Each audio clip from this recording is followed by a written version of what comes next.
శక్తికి మించిన సమరములో నిర్మితి నాకు నీ చిత్తమే.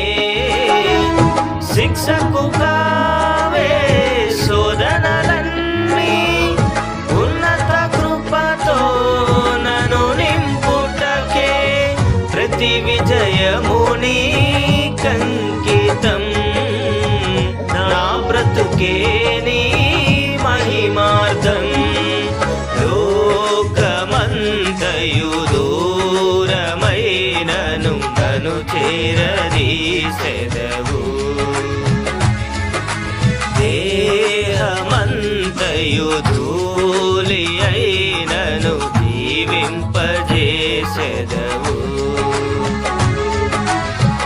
అమరుడవు నీవు నా యేసయ్యా, ఆదియు అంతము